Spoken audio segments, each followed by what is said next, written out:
கொஞ்ச நேரம் நம்ம அமைதியா பார்க்கணும். என்னம்மா என்ன போட்டின்னு தெரியல. ஆனா அவர் அடிக்கிறாரு, நீ ஆட, அவர் அடிக்க, இவர் கை தட்ட.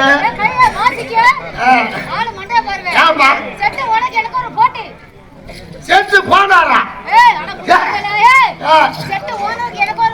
செட்டு ஓனருக்கு உனக்கு ஒரு போட்டி.